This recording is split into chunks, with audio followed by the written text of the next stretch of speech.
Dia de Flu e tem muitas informações não só da partida do Fluminense contra o Palmeiras, mas também da Copa Sul-Americana, competição que o Fluminense está classificado para as oitavas de final e já conhece o seu adversário. Eu vou falar aqui, foi o América de Cali. A gente vai encarar os colombianos.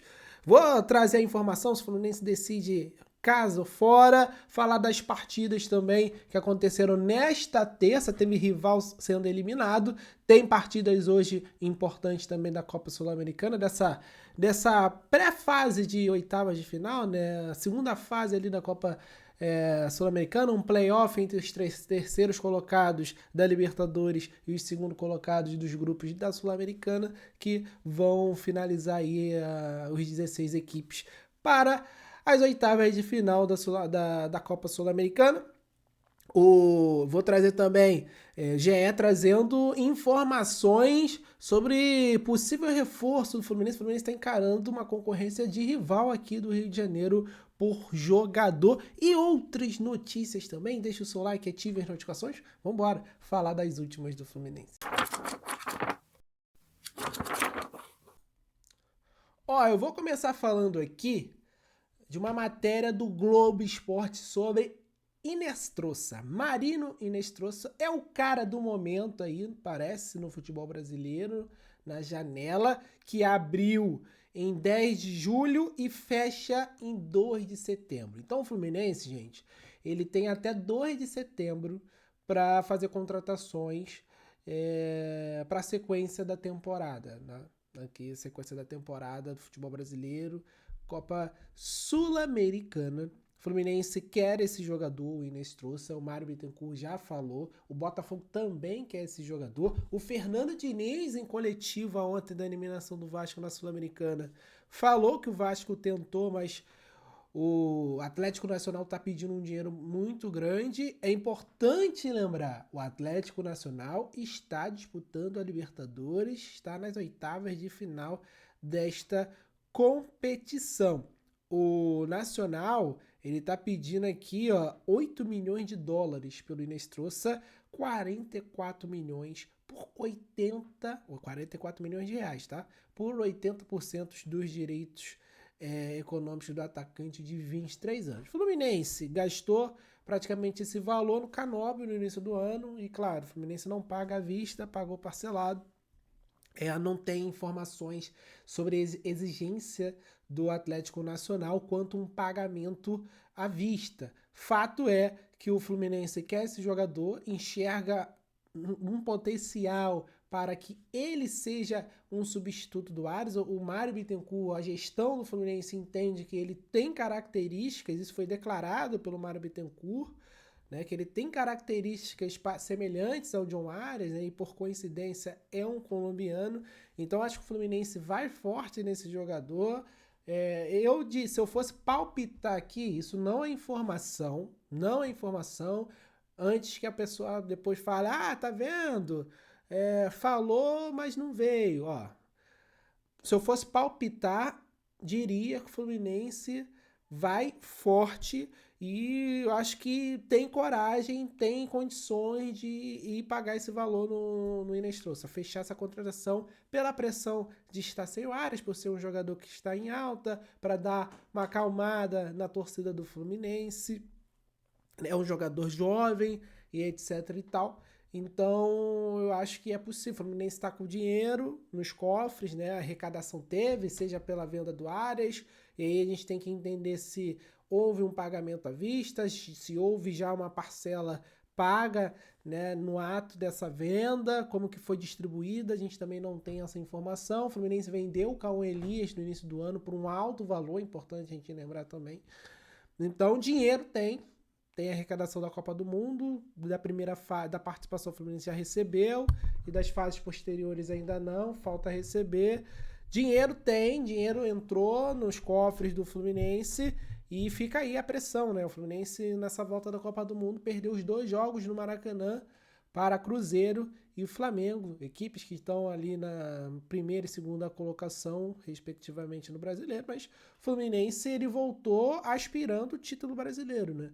Então a gente, pelo menos, quer que o Fluminense esteja na parte de cima da tabela brigando também por essa competição, mas fica aí essa informação sobre Inestrosa. O Fluminense tem a concorrência do Botafogo, outras equipes também, o Fernando Diniz falou que o Vasco tentou também, é um jogador que está em alta, ele declarou lá depois de um jogo do Campeonato Colombiano que tem contrato até 2028 com o Atlético Nacional, que está feliz, mas a gente sabe, né, que o desejo da maioria dos jogadores, principalmente da América do Sul, e às vezes até por uma ponte para o futebol europeu, é vir para o futebol brasileiro e jogar aqui. Deixa o seu comentário, torcedor, sobre Inestrosa, sobre essa situação. Você acha que vale a pena pagar 44 milhões nesse jogador? Comenta aí.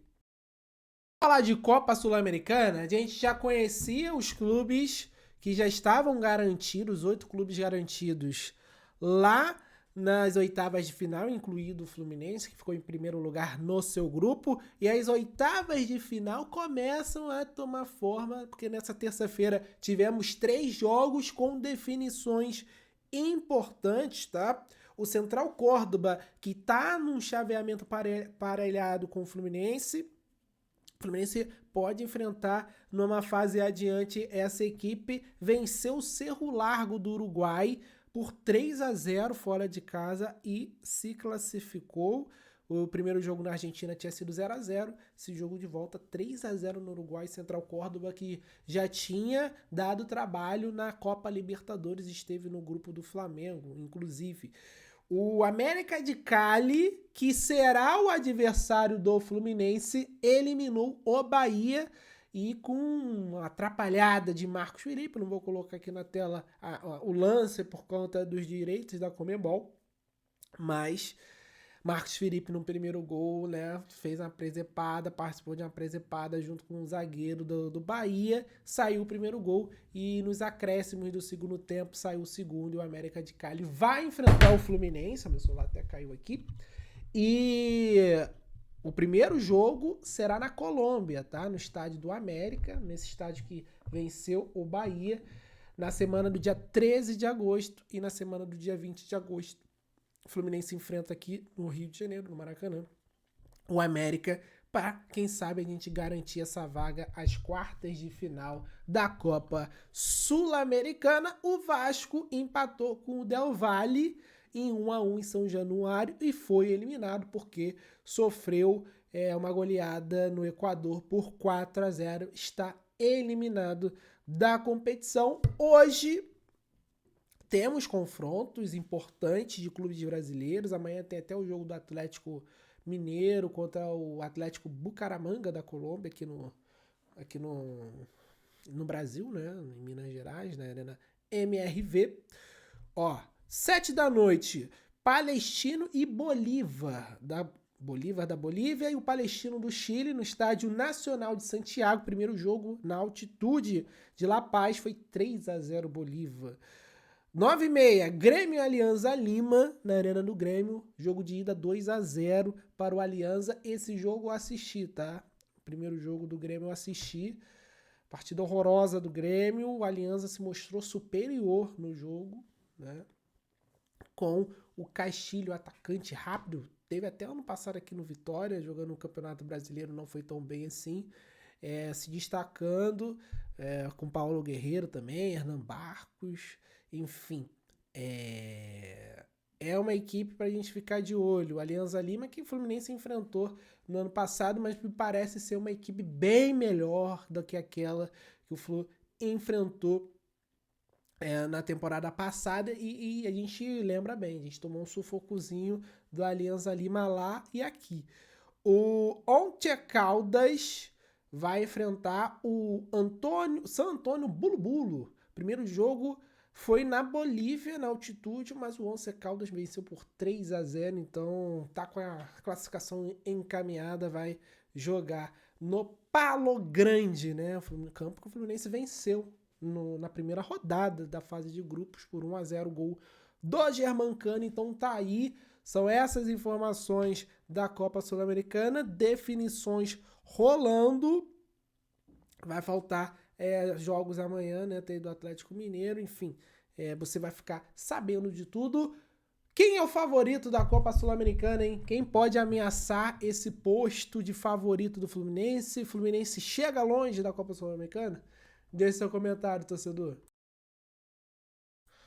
Vamos falar de Fluminense e Palmeiras, jogo no Maracanã, 7 da noite, não deverá ter grande público. O Fluminense vem de 2 jogos no Maracanã e 2 derrotas, deixando a torcida muito irritada, principalmente após a saída de John Arias, o Renato Gaúcho. Eu vou falar primeiro aqui do Palmeiras e depois a gente fala do Fluminense, beleza? Porque o Palmeiras é sempre muito mais breve, até porque a gente não vive o dia a dia do Palmeiras, mas as informações que eu coletei aqui é que o Palmeiras vai ter que realizar uma mudança em relação ao time que venceu o Atlético Mineiro. O Bruno Fux, suspenso, deverá dar lugar ao Mikael. Flaco Lopes, de volta após cumprir suspensão, deve ficar no banco por conta da boa atuação de Vitor Roque contra o Atlético Mineiro. A provável escalação do Palmeiras: o Everton, Giai, Gustavo Gomes, Mikael e Picarez, Aníbal Moreno, Lucas Evangelista e Maurício, Facundo Torres, Felipe Anderson e Vitor Roque. Palmeiras sempre muito forte no Campeonato Brasileiro, foi bicampeão recentemente, né, 2022, 2023, inclusive 2022 em disputa com o Fluminense, boa parte do campeonato. Teve aquela reviravolta em 2023 no Botafogo, foi vice-campeão na temporada passada, por pouco não conquistou o tricampeonato brasileiro. E o Fluminense deverá ter mudanças, o Renato vai continuar fazendo um rodízio e promover algumas mudanças na equipe do Fluminense. A manutenção de 3 zagueiros não está descartada, mas é provável que o Thiago Silva seja poupado após jogar essas 2 partidas nesse retorno. Cano pode voltar à equipe e o Nonato e Hércules devem começar jogando. A provável escalação, segundo o Globo Esporte: Fábio, Samuel Xavier, Thiago Silva ou Ignácio, Freitas e Fuentes, Hércules, Martinelli ou Bernal e Nonato, Soteldo, Serna ou Canóbio e Cano ou John Kennedy. Essa informação é do GE. Os pendurados do Fluminense: Canóbio, Bernal, Freitas e o Samuel Xavier. Gente, é um jogo muito importante. O Fluminense precisa vencer, não só por conta do cenário do Campeonato Brasileiro, ser um adversário direto, o Fluminense se recuperar, mas também para não gerar uma pequena crise, né? Porque algumas coisas vão se acumulando, a saída do Arias da forma que foi, a torcida está muito enfurecida. Derrota para Cruzeiro em casa, derrota para o Flamengo no Maracanã e perder para o Palmeiras seria muito ruim. Acredito até que um empate seja muito ruim, né, no anímico do torcedor e na pressão sobre o clube. É importante lembrar, né, que o Fluminense tem um jogo a menos contra o Mirassol, que está muito bem, e não é garantia que o Fluminense vai conquistar os 3 pontos. Mas para a recuperação do ânimo, né, do moral da equipe, do trabalho do Renato depois da Copa do Mundo, dar uma acalmada no torcedor, é fundamental uma vitória hoje. E eu espero que de fato o Fluminense consiga em casa se impor contra o Palmeiras e conquistar os 3 pontos. Deixa o seu placar aí, torcedor. Acho que vai ser 1-0 Fluminense hoje. Gol do... Vamos lá. Provável escalação? Acho que o Serna faz gol. O Serna costuma ir bem contra o Palmeiras. Vou de Serna. 1-0 Fluminense, o gol do Serna. Deixa o seu comentário aí. Muito obrigado por assistir esse vídeo até o final. Um abraço, saudações tricolores e até a próxima. Valeu.